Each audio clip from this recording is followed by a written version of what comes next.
Seja bem-vindo ao Conversa Capital. Recebemos esta semana o diretor-geral da APE, da Associação Portuguesa de Empresas de Distribuição, Gonçalo Lobo Xavier. Muito obrigada por estar aqui com a Diana do Mar, do Negócios, e comigo, Rosário Lira, da Antena 1. Bom dia, muito obrigado. Como sempre acontece, começo por lhe perguntar o que é para si neste momento capital em Portugal. Continuar a investir nas pessoas, na formação das pessoas, para se adaptarem às novas realidades e investimento de qualidade nas pessoas, seja do ponto de vista de educação antes de entrar no mercado de trabalho, mas sobretudo nas que já estão no mercado de trabalho, porque só com formação é que vamos conseguir melhorar a nossa competitividade. Estamos a poucos dias de uma greve geral de dia 11 de dezembro, promovida pelo GT e CGTP.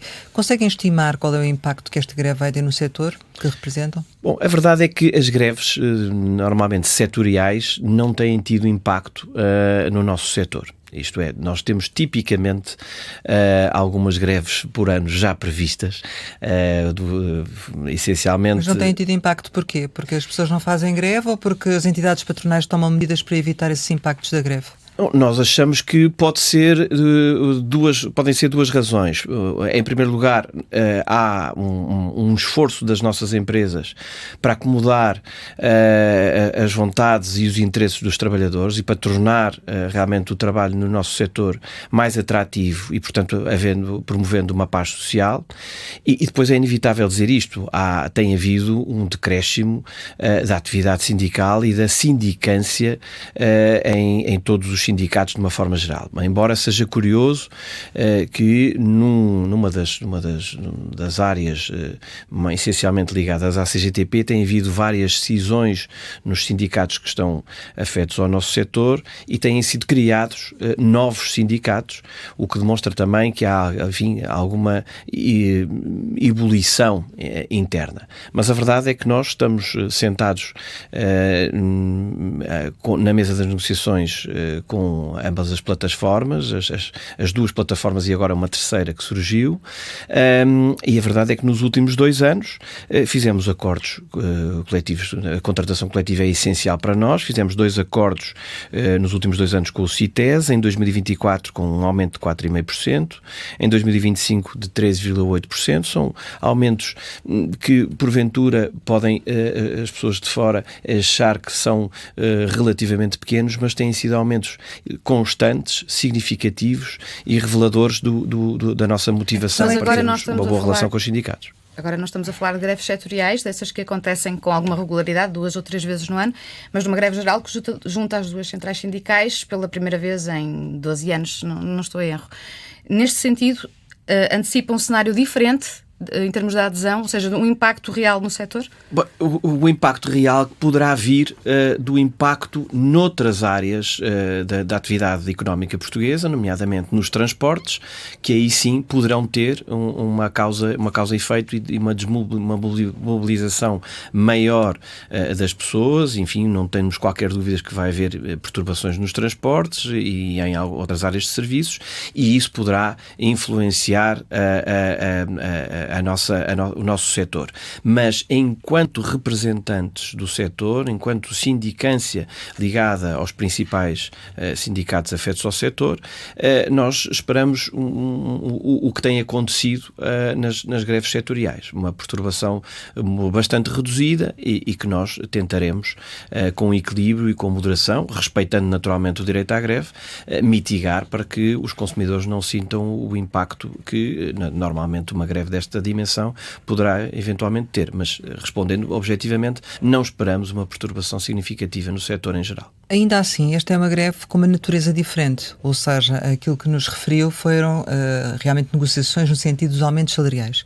E aqui estamos a falar de alterações à legislação laboral. Ainda assim, considerando que estamos a falar de uma greve com natureza diferente e com um objetivo diferente, não é de considerar que possa existir uma adesão diferente também? Naturalmente, não estou a dizer menos disso. O que nós estamos a sustentar é, numa primeira análise, que a sindicância no nosso setor tem baixado significativamente, e digo-lhes que não estamos contentes com isso, porque nós gostamos de ter sindicatos fortes, com capacidade de intervenção e sobretudo, de diálogo, mas o setor está relativamente pacificado.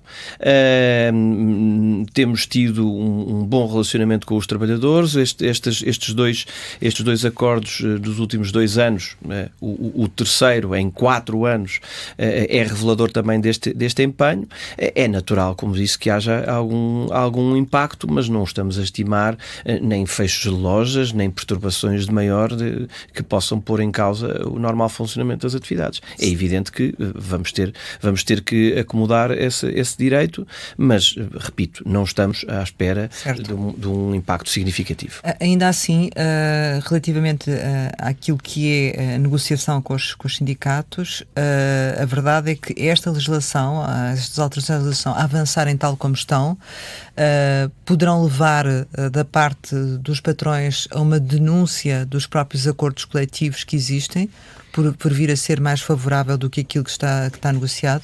Não, eu penso que não pode ser, as coisas não podem ser postas dessa maneira e nem sequer estamos com essa reflexão. Como disse de início, nós privilegiamos a contratação coletiva, achamos que é nesse patamar de ligação e de paz social e de relação com os trabalhadores que devemos estar. Percebemos que haja nesta revisão laboral mais do que reconhecer que há problemas, o que tenho que reconhecer do ponto de vista associativo é que tem havido uma má comunicação, porque esta reforma é ambiciosa, não resolve todos os problemas, ainda fica muito por fazer, mas contém medidas importantes na melhoria das condições de vida dos trabalhadores e das suas famílias. Tais como? As alterações relativas ao alargamento da licença parental inicial ou a inclusão como fundamento para a assistência a membro do agregado familiar da interrupção da gravidez. O que me parece é que tudo isto tem sido muito mal comunicado, mal explicado e nas últimas reuniões que temos tido com os sindicatos temos procurado de alguma forma clarificar o que é que nós identificamos na proposta em vez de ficarmos pelos soundbites que muitas vezes aparecem.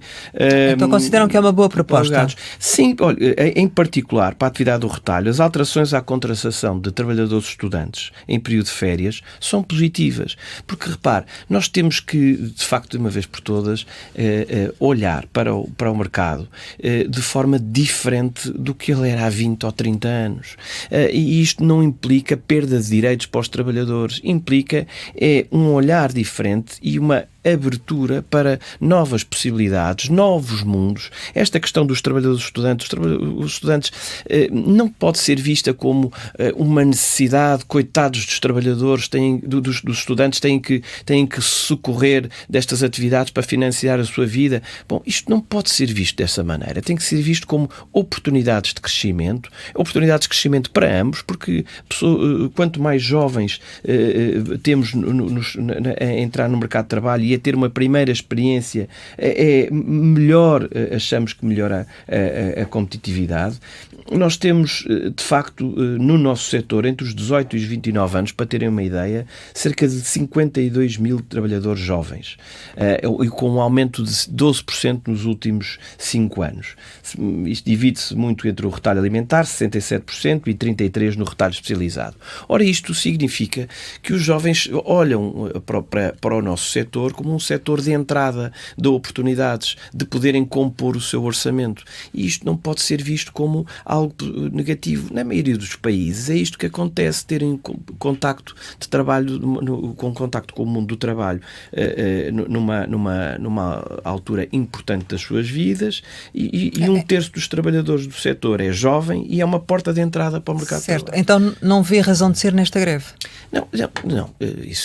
Esta greve tem por trás uma questão política de fundo, que é um descontentamento por parte dos sindicatos face à proposta de reforma da reforma laboral. Agora, isto não quer dizer que, particularmente no nosso setor, isto justifica uma greve.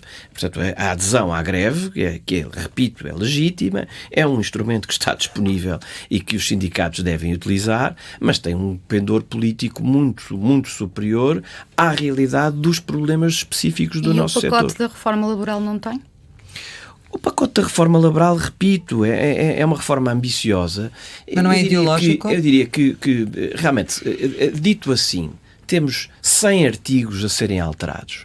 Isto, de facto, pode assustar os trabalhadores de uma perspectiva de, bem, vão alterar radicalmente os meus direitos ou os meus deveres, e isto pode ser negativo. Parece-me que há aqui uma reação política que é legítima, também fruto de um governo com as suas características e com uma proposta de orçamento relativamente calma e contabilística, mais preocupada com a contabilidade do que com mudanças estruturais, e portanto a nossa interpretação é que há aqui uma reação política que é legítima, mas que a reforma, do ponto de vista conceptual, não tem nada que seja gravoso.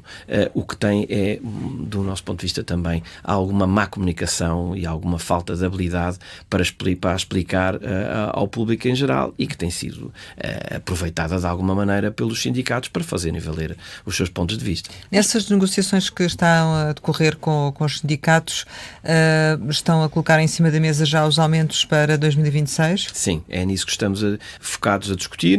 Evidentemente que uma negociação num contrato coletivo não se esgota no aumento salarial, há outras matérias que estão a ser revistas e que têm que ser olhadas de outra forma, precisamente relativamente às categorias de certos patamares, mas essencialmente os sindicatos concentram-se na questão da revisão dos salários. Que valores estão em cima da mesa? Olha, como sabem, neste momento o salário mínimo em 2026 sobe, o que está previsto é subir dos 870 euros para os 920. O que nós temos feito todos os anos e reparem, do ponto de vista de setor, é evidentemente que um contrato coletivo, como todos sabemos, tem valores de referência que são muito importantes para o grande grosso das empresas, mas também não escondo que o grosso das empresas paga acima destes referenciais. Quase todas as empresas pagam acima destes referenciais. E quase todas as empresas têm outro tipo de benefícios que não se esgotam na contratação coletiva ou no que está plasmado no contrato. Agora, repare, subir de 870 para 920 é um crescimento significativo que, para uma parte significativa dos nossos associados, tem um impacto muito grande. Mas ainda há um universo grande Neste momento, a proposta dos sindicatos está acima deste 920, quer nas plataformas da UGT, quer nas plataformas da CGTP, e nós estamos a tentar contrapor com um valor equilibrado. Não lhe posso adiantar porque estamos nas mesas de negociações e não seria correto da nossa parte vir aqui revelar os valores, mas naturalmente que o valor de referência começa por 920 euros, que é o que está previsto para o salário mínimo nacional. Vocês não vão esperar, então, pela aprovação da legislação laboral para dar continuidade às negociações? Nós estamos, evidentemente, reparem, ainda ontem tivemos uma reunião com uma das mesas, afeta a CGTP, com o CESP. Tivemos há cerca de 15 dias uma contraproposta, porventura mais perto, mais equilibrada, até por via dos acordos recentes que temos tido com o CITES, afeta a UGT. Evidentemente não lhe escondo que toda esta discussão, toda a própria posição da nossa confederação é muito importante, da CIP. O que acontecer desta discussão e desta greve também, evidentemente, está, eu não diria a influenciar, mas está de algum modo a condicionar. E temos uma reunião já no dia 17 com outra plataforma, com o CITES, afeta o GT. Portanto, estamos num momento, repare, estamos cada vez melhor do ponto de vista de timing. Em 2024 nós conseguimos fechar já a meio do ano. Em 2025 iniciámos as negociações antes e também fechámos mais cedo. Este ano estamos a fechar 2025 já para preparar 2026. Enfim, eu tenho esperança que haja aqui equilíbrio e que nós consigamos chegar a um acordo, sobretudo com quem temos vindo a fechar acordos recentemente com o CITES. Antes mesmo da aprovação da legislação laboral? Eu diria em contínuo, vamos lá ver. As empresas têm os seus orçamentos a fechar para 2026. Era importante que isto ficasse clarificado para todos, para os trabalhadores, para as empresas, para o setor. É tudo muito importante que isto fique pacificado e clarificado e todos ganhamos. Vamos ver o que é que vai acontecer. Disse-nos numa entrevista anterior que a capacidade do setor de acomodar os aumentos salariais que teve impactos depois no cabaz alimentar, que tem vindo a aumentar. Isto significa que para o ano, existindo novamente aumentos salariais, como referiu em alguns casos acima do valor previsto para o salário mínimo, que o cabaz alimentar tenderá também a aumentar para acomodar esses aumentos salariais? Vamos lá ver. Eu disse e repito, é evidente que ninguém pode ficar indiferente a que se há um aumento dos custos afetos aos colaboradores, necessariamente que isto tem impacto em toda a operação, seja ela alimentar, seja não alimentar. O caso alimentar, como a Rosário me está a pedir, tem contornos um bocadinho mais específicos, porque, repare, nós temos vindo com uma inflação que tem, de acordo com o Banco de Portugal, a inflação em 2024 esteve nos 2,7, em 2025 estará em 2,2 e o que está previsto, segundo o Banco de Portugal, é 1,6, 1,9 em 2026. Ora, isto são valores de inflação. A inflação não quer dizer que os preços não aumentem, quer dizer é que aumentam menos. Ora, o que também importa aqui dizer é que nós estamos em várias áreas do alimentar com uma pressão enorme do ponto de vista da cadeia de valor. Para os ouvintes terem uma ideia, estamos a falar de produtos como carne, peixe, frutas e legumes, cacau, café. A carne, estamos a estimar aumentos na ordem dos 7%. Para 2026. O peixe, para 2026. O peixe também nessa ordem.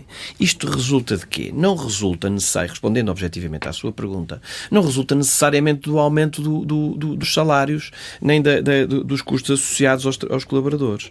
Isto tem a ver com a pressão regulatória e climática na área da produção, que tem, de facto,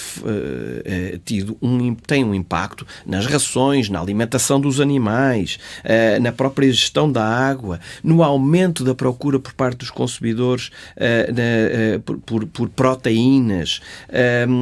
Quer dizer, há aqui a questão dos ovos é paradigmática.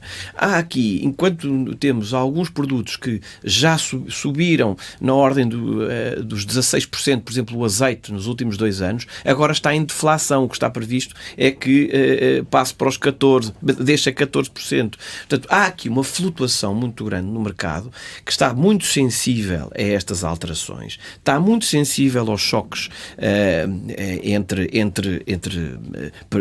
espaços geográficos de guerra e que tarda a acomodar.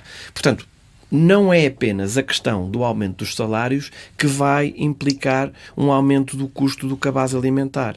É também os custos associados à sua produção, como eu acabei de descrever, e que os próprios agricultores se veem em abraços com esses aumentos dos custos dos fatores de produção, no caso concreto deles, que depois impacta toda a cadeia de valor. Portanto, não temos medo nem receio do aumento dos salários e queremos que haja uma valorização salarial.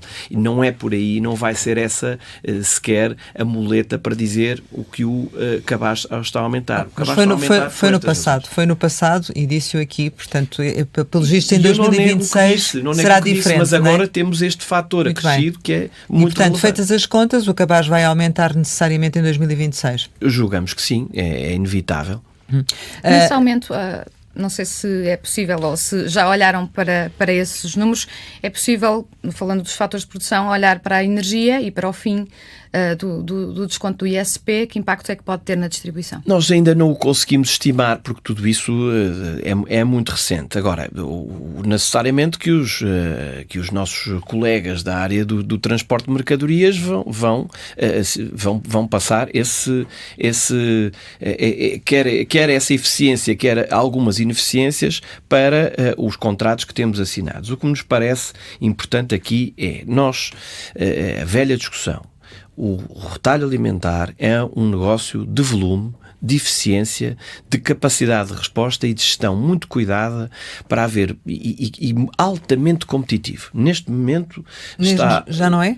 Altamente competitivo, continua altamente competitivo. Está cada vez maior a competição, a concorrência entre os retalhistas, está cada vez maior, com benefício para o consumidor. Não que o consumidor não nota muito, não é?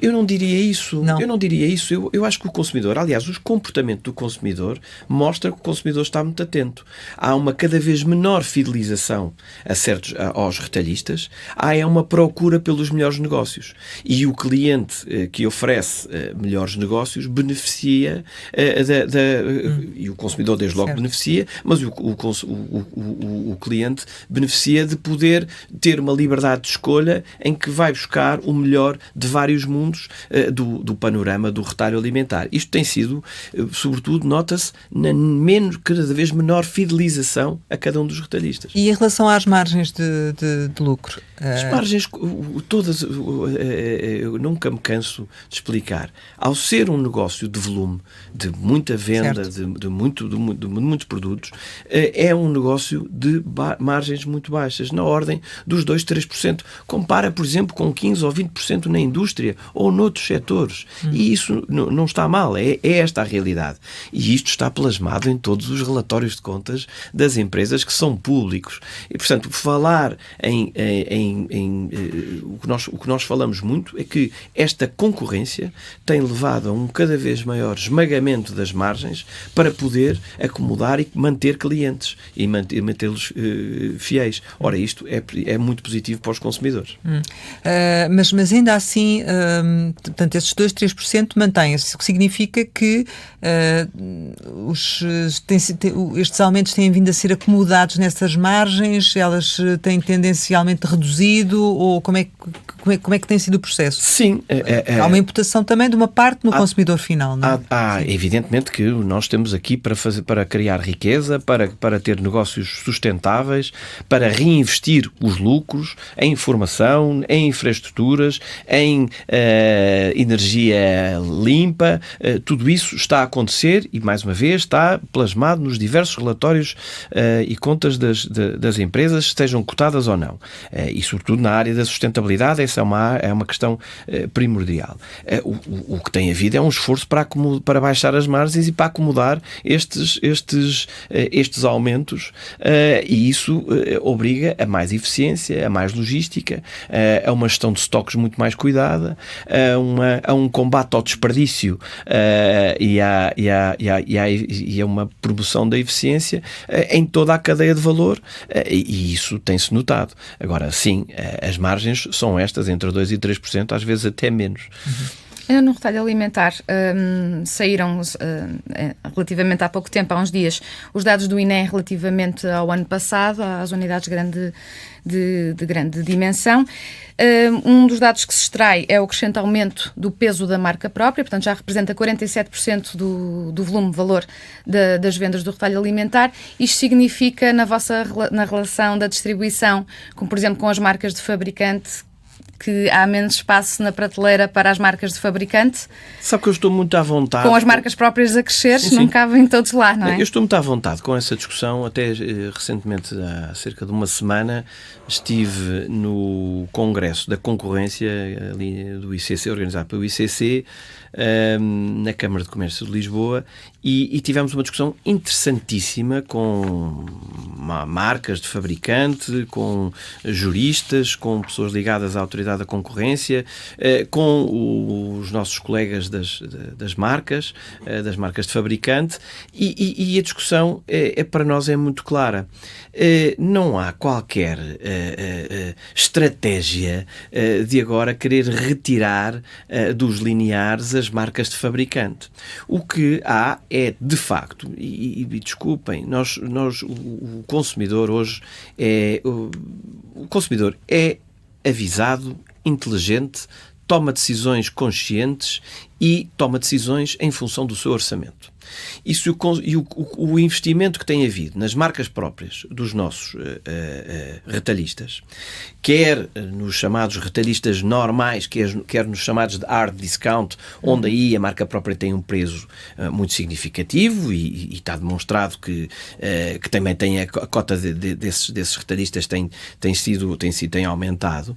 Isto o que revela é que o consumidor está satisfeito com a relação preço-qualidade e que o investimento em inovação, em qualidade dos produtos de marca própria, está a ter um impacto grande. Agora, o aumento do consumo de marca própria não é porque não existam produtos de marca de fabricante no linear, nem é pela sua posição no próprio linear. É a liberdade de escolha, é a opção do consumidor. E o consumidor, de facto, tem um orçamento contido. Nós estamos a viver um período de alguma contenção, mesmo com as medidas e as alterações e o aumento do valor disponível via algumas alterações fiscais que o Governo tem promovido.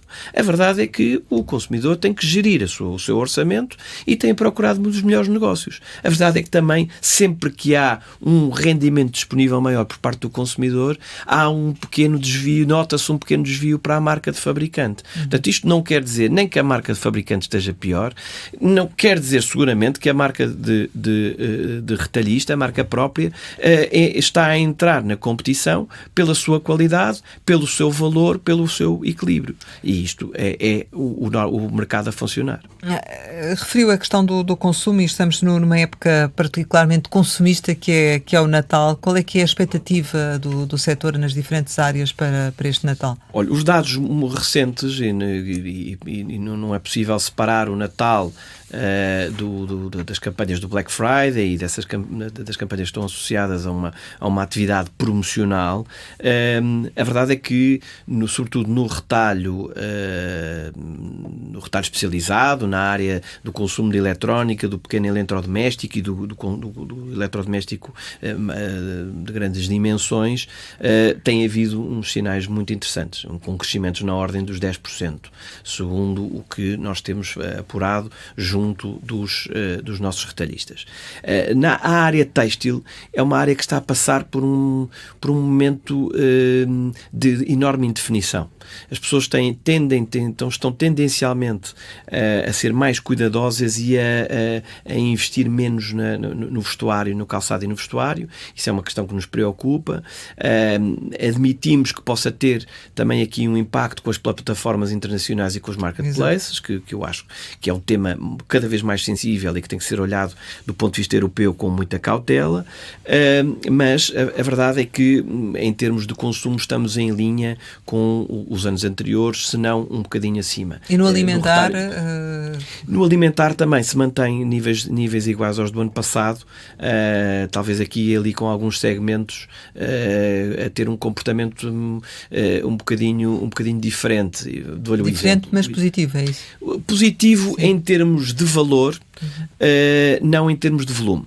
O caso paradigmático que lhe posso trazer é o caso do vinho. Nós achamos que o vinho está a ter um comportamento um bocadinho errático, fruto de muitas causas. Há um menor consumo de vinho, há talvez algumas ideias pré-concebidas e que têm a ver com informações que não são verdadeiras sobre os benefícios ou os malefícios do vinho, mas há também uma alteração de comportamento por parte dos jovens que estão à procura de outro tipo de soluções promoções e outro tipo de bebidas, mas o que estamos a crescer, por exemplo, é em vinhos premium. As pessoas compram talvez menos vinho, mas compram vinhos de maior qualidade, e isso naturalmente tem aqui um impacto grande no setor. Nós queremos um setor nacional do vinho que seja forte e que cresça com equilíbrio. Em termos gerais, esperam um bom Natal, digamos assim? Sim, em termos gerais, estamos a ver que o comportamento do consumidor está em linha com o ano passado, que já foi um ano bom, quer no retalho alimentar, quer no retalho especializado, com aqui e ali estas nuances do têxtil que nós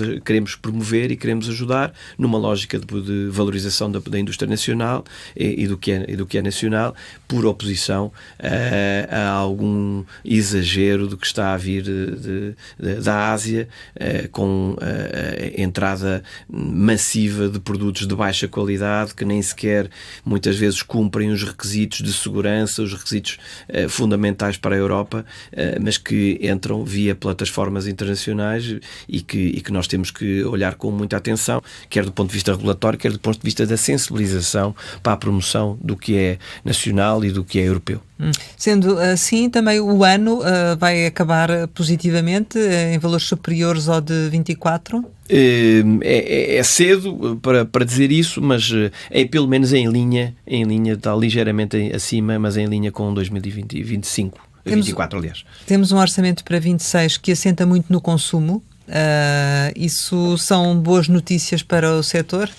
Eu não diria isso, eu acho que achamos que este orçamento foi de facto um orçamento muito voltado para o equilíbrio, sem grandes alterações. A APED teve o cuidado de fazer chegar ao Governo algumas iniciativas que nós achamos, sobretudo não tanto do ponto de vista orçamental, em termos no que diz respeito às suas contas, mas do ponto de vista de facilitar a vida às empresas, haver menos burocracia, mas não podemos dizer que ficamos contentes por haver uma promoção do consumo. O que nós ficaríamos contentes é que fosse um orçamento capaz de investir nas pessoas, capaz de fazer algumas reformas ao modelo económico nacional, que valorizasse a indústria, que valorizasse as empresas portuguesas. Basicamente aquilo que conseguiram com este orçamento é uma descida do IRC, ponto final, é isso?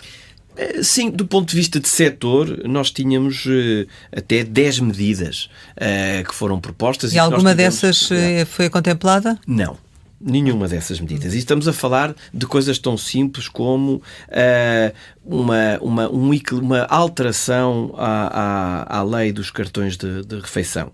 Neste momento não há nenhum incentivo para que os normais cartões de refeição sejam utilizados em mais serviços. E nós achamos que isso é uma pena, porque limita a liberdade. As comissões que estão... isto tem a ver com as comissões que estão adstritas aos cartões de refeição.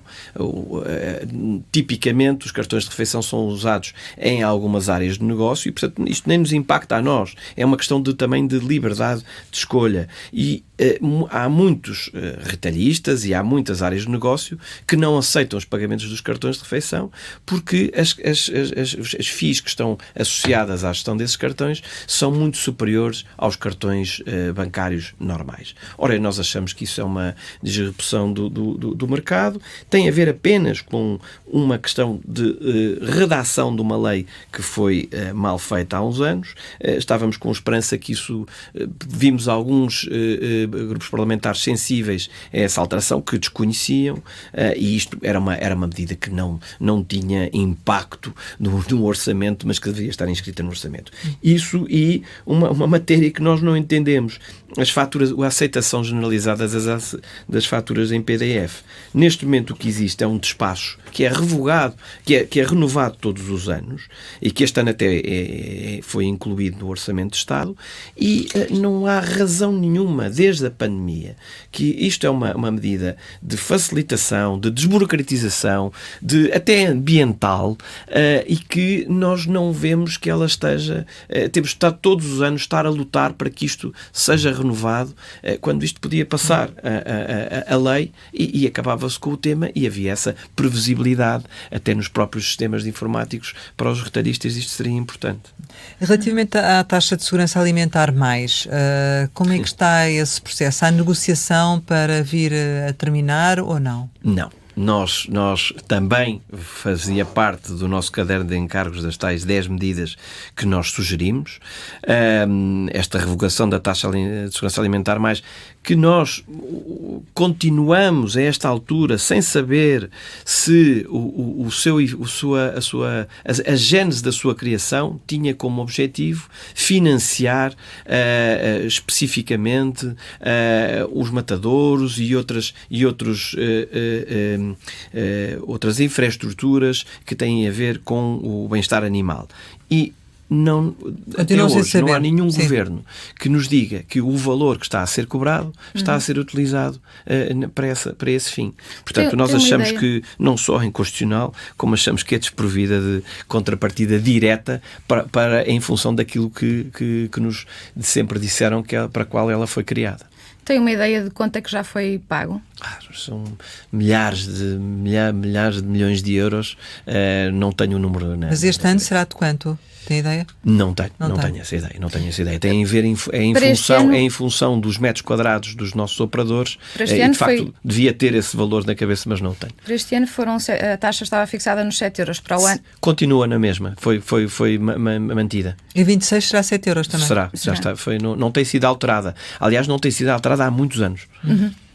O que nós podemos concluir que há aqui um certo sentimento de culpa e que os governos sucessivamente não têm alterado o seu apetite fiscal por esta receita. Outra questão que tem também mostrado também alguma perplexidade da vossa parte tem a ver com os teores de açúcar nas bebidas açucaradas e que tem havido um esforço, segundo tem vindo a ser dito pelo setor, na sua redução, mas ainda assim o imposto mantém-se, não é? Portanto, não há alterações. Bom, importa dizer aqui uma questão fundamental. Nós estivemos nos últimos 5 anos a trabalhar com a direção em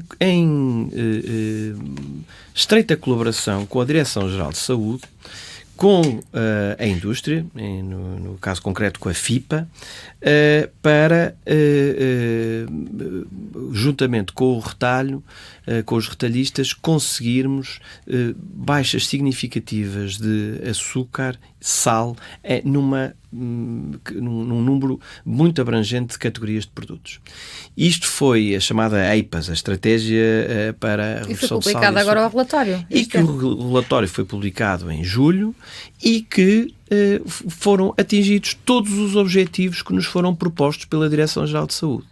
E a Direção-Geral de Saúde é a primeira a saudar este esforço coletivo que foi feito, que implicou naturalmente investimento por parte de todas as empresas e toda a cadeia de valor e que trouxe benefícios para a saúde dos consumidores. Então, e nós vivemos muito bem com isso. Não tem razão de ser a existência de imposto, então. Mas isso é uma matéria que eu deixo a defesa da honra para a FIPA e para os seus associados, e é uma matéria que eles têm vindo a discutir com os sucessivos governos e que este esforço devia ser no mínimo recompensado. É o mínimo que eu posso dizer sobre esta matéria. Vamos retomar aqui a questão do setor e já nos falou sobre as expectativas que tem relativamente ao final do ano, mas também nos disse que é muito concorrencial. Neste momento, qual é a cota de mercado dos dois maiores operadores do setor? Estamos a falar do caso do alimentar, não é? Nós tem variado muito pouco esses dois. A entrada de outros players como o Mercadona e outros não têm alterado? Claro que sim, que tem alterado. Isso, volto a dizer, o mercado está muito concorrencial. Realmente a entrada de players internacionais, não apenas esse que referiu, mas muitos outros e de outras dimensões, lojas, não é? Sim. Tem, e o constante investimento por parte de operadores que já cá estavam mostra eu diria, 3 coisas. A capacidade de investimento destas empresas, que na valorização das suas infraestruturas e dos seus recursos humanos. Mostra também uma dinâmica e que Portugal é, de facto, um mercado maduro, interessante e que é visto e que há espaço para melhorar e há espaço para todos concorrer numa sã concorrência e com benefício para o consumidor. E mostra que realmente o setor alimentar é um setor cada vez mais valorizado por parte dos consumidores, que estão cada vez mais exigentes e a exigência só melhora a performance destas empresas. Eu gostaria, enfim, posso dizer que os dois principais andam à volta entre os 49%, os dois juntos entre os 49%, talvez um pouco mais, mas sobretudo tem havido muita volatilidade em todos os retalhistas, com crescimentos, com aquisições até para a melhoria da competitividade das empresas. O que preferiria valorizar é que este setor, a concorrência entre os retalhistas, tem melhorado muito as relações na cadeia de valor, tem até, do ponto de vista associativo, sido muito mais interessante. Nós, enquanto equipa executiva APED, temos a vida muito mais facilitada, porque há uma vontade de todos os retalhistas em colaborar dentro dos panoramas e dentro da legalidade concorrencial, e isso é positivo para todos, até para o retalho especializado, que se mobiliza e que tem vivido tempos de enormes desafios, e que as boas práticas existentes entre as várias áreas têm sido benéficas para o setor. Por falar nas relações na cadeia de valor, a Parca, a plataforma, ainda existe? Ainda se lembra da última vez que reuniu? Eu diria que foi talvez há menos de um ano. Há menos de um ano? Não, ainda foi com o Ministro da Economia anterior. Diria que foi há 2. Sim, eu diria que não. Talvez há um ano e meio, talvez. Realmente não tenho de memória. Não, vamos lá ver. Nós tivemos um período que parece longínquo, mas não foi assim há tanto tempo como isso, que foi o período do Covid e da pandemia, que melhorou muito as relações na cadeia de valor. Isto é, só através de termos conseguido estabilizar a cadeia de valor e perceber que só numa cooperação entre todos, na produção primária, transportes, retalhistas, etc., só através desta colaboração é que nós poderíamos melhorar a eficiência e garantir o acesso aos bens, às necessidades primárias dos consumidores. Isso foi representativo de uma melhoria, se quiser, sem intervenção de parcas, mas através de uma coordenação bastante interessante e, na altura, bastante dinamizada pelo antigo Secretário de Estado do Comércio, João Torres, e pela sua equipa, e pelos Ministérios da Economia e Agricultura em geral. E isso ficou. Esse benefício do bom relacionamento e do esforço coletivo ficou e perdurou até hoje. A Parca tem o seu valor. Nós entendemos que é importante uma Parca que funcione e onde se discutam os desafios e onde é que se pode melhorar. A responsabilidade da marcação das reuniões não é seguramente da APED, mas estamos sempre disponíveis para reunir com toda a cadeia de valor e fazemos-lo à margem da Parca. Estamos praticamente a chegar ao final, mas ainda há aqui algumas questões que queríamos colocar. Uma delas tem a ver com a mão de obra. Há mais de 146 mil pessoas a trabalhar no setor, creio que são estes os números. Associados da APED. Associados da APED, exatamente. Serão quase meio milhão. Associados na APED. E vocês tinham um estudo para avaliar a questão do número de imigrantes que estavam a trabalhar nestes vossos associados. Portanto, o que lhe pergunto é qual é a percentagem de imigrantes e o impacto que estima que estas alterações à legislação relativamente à entrada de estrangeiros possam vir a ter nos vossos associados? É muito interessante a sua pergunta, porque em termos de diversidade, equidade e inclusão, este setor, de facto, no universo dos associados da APED, tem tido um comportamento extraordinário. Nós passámos em 2021 de 4,7% de estrangeiros na nossa força de trabalho para, em 2024, 12%. Estamos a falar de facto de um crescimento significativo e que nós vemos com bons olhos. O nosso setor é um setor de facto onde há muitas necessidades de recursos humanos, quer na parte logística, quer na parte da operação em loja, quer mesmo do ponto de vista dos escritórios, associados aos serviços, e portanto nós o que temos defendido é que esta via verde que o Governo criou para facilitar o processo de legalização de colaboradores estrangeiros, vemos isso com bons olhos. Mas funciona? Funciona? Nós temos, pelo menos, ao abrigo, enfim, do que temos estado a trabalhar com a CIP, temos 6 casos de sucesso muito relevantes. 6 casos são 6 pessoas ou 6 empresas? São 6 empresas, naturalmente. São 6 empresas. São vistos grupais, não é? Sim, para facilitar esses processos em áreas do alimentar e não alimentar, em comércio retalhista e grossista. E isto, de facto, é preciso assinalar. Tudo o que possa ser feito para introduzir estabilidade, legalidade e respeito pelas normas e pela lei, nós vemos com bons olhos. E esta ferramenta, para já, está a ter resultados muito interessantes. Portanto, desde que ela funcione, não é, as restrições à lei não afetam, é isso? Não, o que nós achamos é que este mecanismo que chamamos Via Verde é um bom mecanismo e que tem facilitado do ponto de vista burocrático essa introdução de colaboradores estrangeiros e que nós precisamos.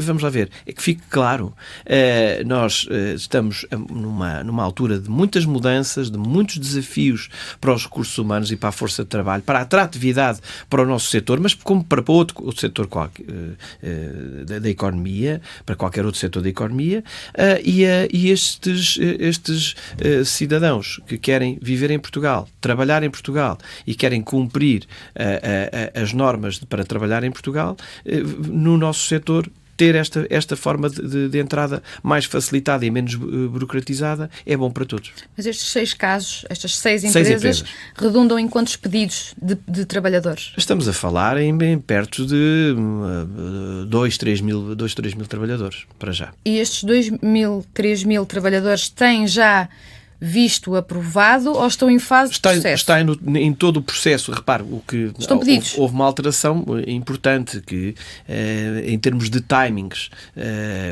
normalmente o que havia antes era a questão de a proposta de trabalho já lhe permitia ter acesso à documentação. Agora é um processo mais ou menos em contínuo e essa desburocratização e esse acelerar é que era importante para as nossas empresas e achamos que isso é bom para o país.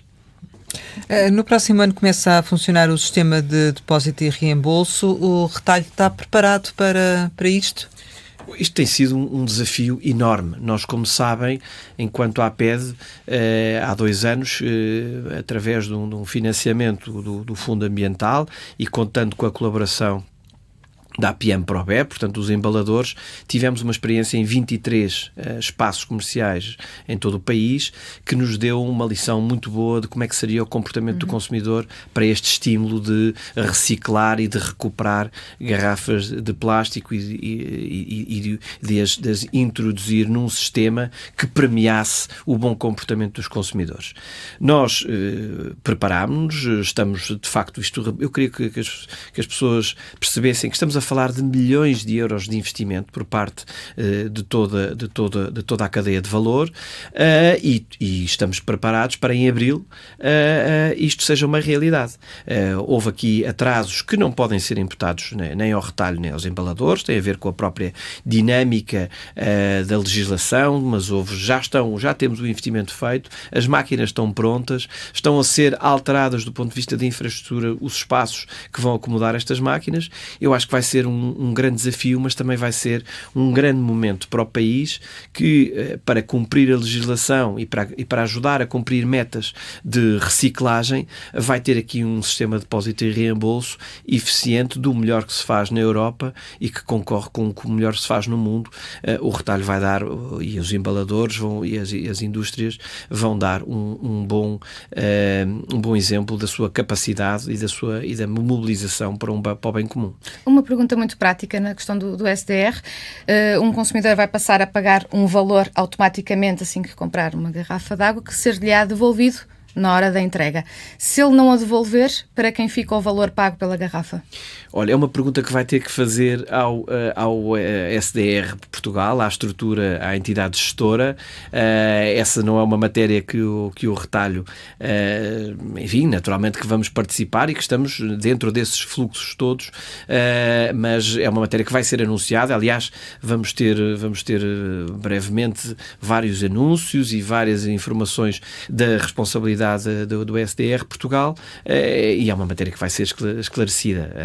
Não me cabe a nós, enquanto retalhistas, explicar isso. Mas, enfim, para quem nos está a ouvir e vai ao supermercado e compra uma garrafa de água, depois, ao chegar à caixa para registar, acresce o valor, ou ele já está incluído no preço que vai pagar? O valor já está incluído, vai estar incluído no preço do bem, da garrafa. Isso significa que o preço da água também poderá aumentar? Aumenta, mas aumenta para no mesmo valor em que a pessoa pode, devolvendo e tendo um comportamento responsável, devolve, e portanto o resultado para o consumidor será zero, se ele tiver... Se devolver. Se devolver, certo. E por isso, mas esse é o princípio que está subjacente a toda esta dinâmica. Os tais 10 cêntimos. Sim, o valor não é para o retalhista, o valor está no bem, e é um crédito com que o consumidor fica, que deve mudar o seu comportamento e deve aumentar a sua responsabilidade para esta dinâmica da reciclagem. E o retalhista depois vai entregar esse valor, no caso de não haverem devoluções, a quem?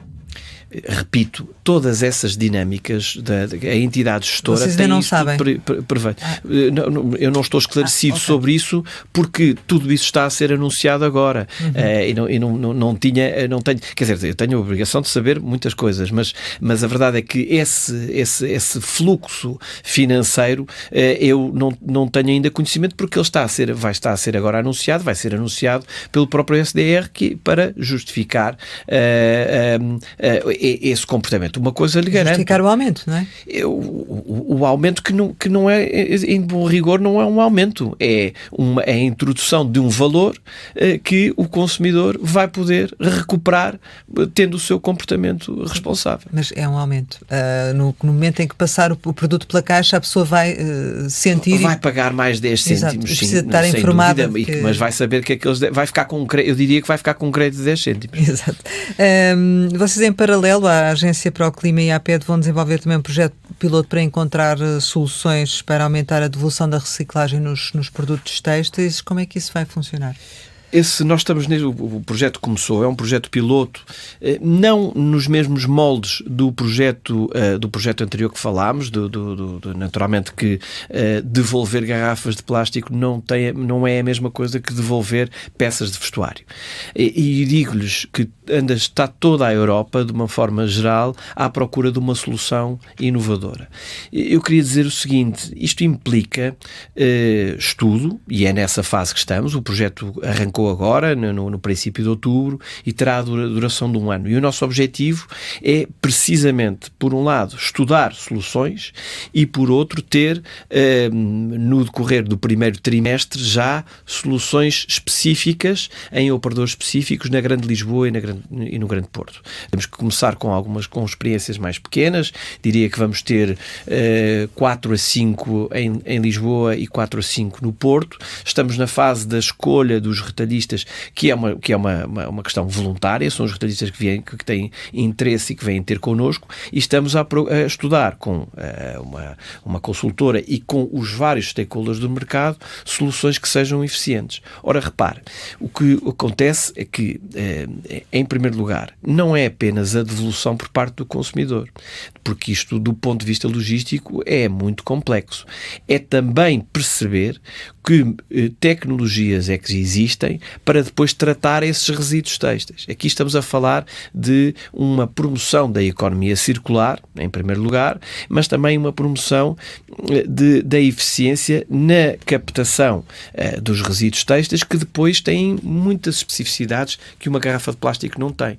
Temos os botões, temos os fascicleres, temos muitos outros materiais, e esse trabalho vai ser feito durante este ano, precisamente para podermos dar pistas ao Ministério do Ambiente, porque, à semelhança do que fizemos com o plástico, darmos inputs para ser criada uma entidade gestora de resíduos têxteis no futuro, e para entrarmos nesta lógica colaborativa de explicar que tem que haver uma responsabilidade alargada do produtor, mas também tem que haver uma alteração de comportamento por parte do consumidor para ser mais responsável do ponto de vista do seu consumo e do ponto de vista da gestão dos seus resíduos. É um desafio enorme, porque os materiais têxteis são todos muito, muito diferentes. Uma peça de vestuário é composta por vários tipos de materiais, e temos que trabalhar com a indústria, temos que trabalhar com as associações têxteis existentes em Portugal, e temos que trabalhar com a parte do conhecimento que existe imenso em Portugal, quer por via dos centros tecnológicos, neste caso o CITEV, mas quer por via também de entidades gestoras de resíduos que connosco estão a colaborar para termos um modelo que possa ser eficiente dentro de alguns anos. Uma espécie de SDR para o têxtil. Sim, podemos pô-lo dessa maneira. Lógica. Falar novamente da SDR, ainda agora, o Conselho de Ministros aprovou uma alteração ao regime de gestão de resíduos, precisamente para criar uma espécie de SDR, mas para os equipamentos eletrónicos e elétricos, que será obrigatório a partir de 31 de dezembro de 2026. E neste âmbito, qual é a vossa participação e em que medida é que isto também pode ser viável ou não? É realista? Nós já estamos, ainda bem que Diana que me faz essa pergunta, porque a questão dos resíduos elétricos e eletrónicos também é uma questão muito sensível e que ainda não está suficientemente interiorizada no comportamento dos consumidores. Quantos de nós, e posso-me incluir a mim, têm em casa gavetas cheias de cabos antigos, de telemóveis antigos e outros equipamentos? Há maneiras de entregar esses equipamentos, e nós temos nas nossas lojas de retalho especializado, ligados à eletrónica, espaços para receber esses equipamentos, para eles terem uma nova vida.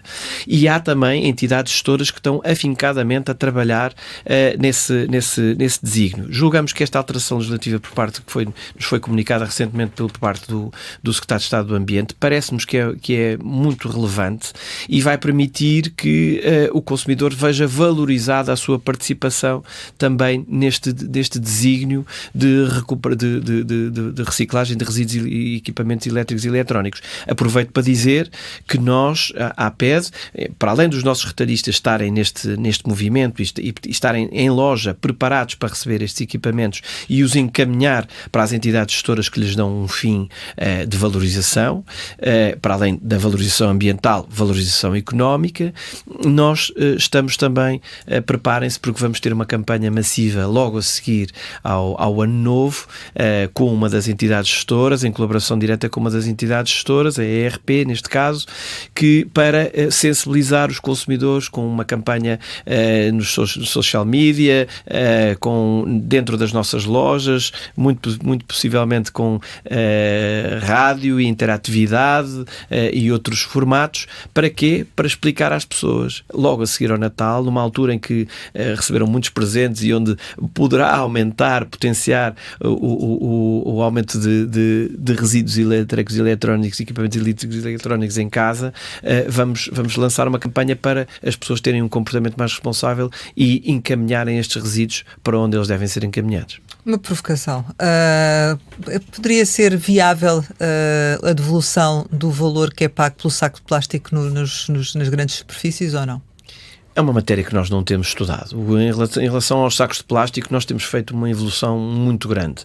Não sei se isso faria algum sentido, porque há uma utilização, nós o que queremos é que haja uma utilização massiva do equipamento, ou do saco... Uma redução desse consumo, sim. Da redução desse consumo, mas quer dizer, no limite, quando a pessoa compra o saco de plástico, esperemos que eu use muitas vezes e que da próxima vez, quando vier às suas compras, o traga ou traga as soluções que já existem.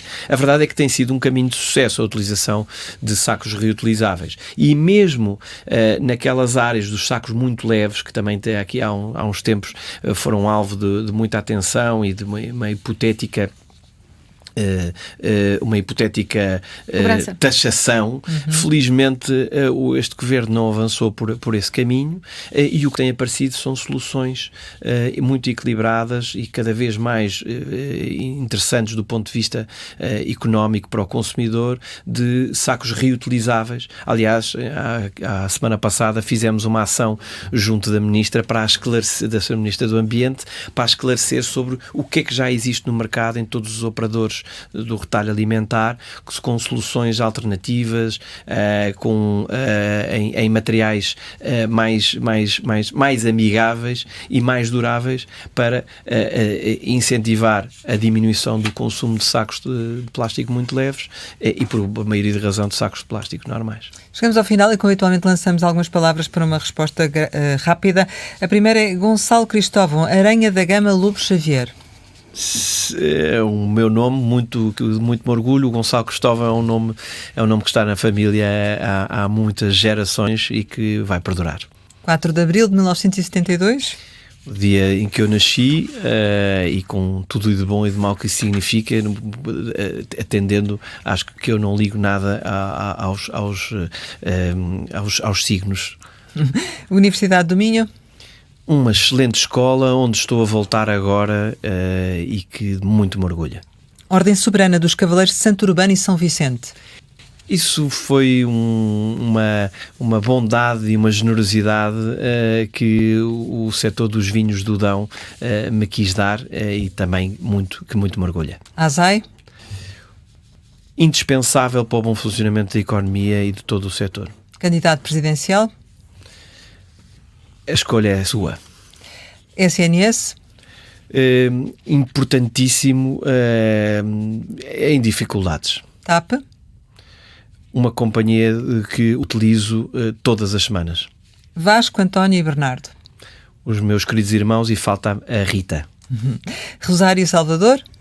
Os meus queridos filhos com personalidades diferentes e coisa mais importante da minha vida. Natal. Um momento extraordinário de família e do nascimento de Jesus. 2026. Um ano que vai ser excelente. Portugal. O melhor país do mundo para se viver. Gonçalo Lobo Xavier, muito obrigado por ter estado aqui com a Antena 1 e com o Jornal de Negócios. Pode rever este Conversa Capital com o diretor-geral da AP, da Associação Portuguesa de Empresas de Distribuição, no site da RTP do Negócios. Nós regressamos para a semana, sempre nisto e esta hora, e claro, contamos consigo.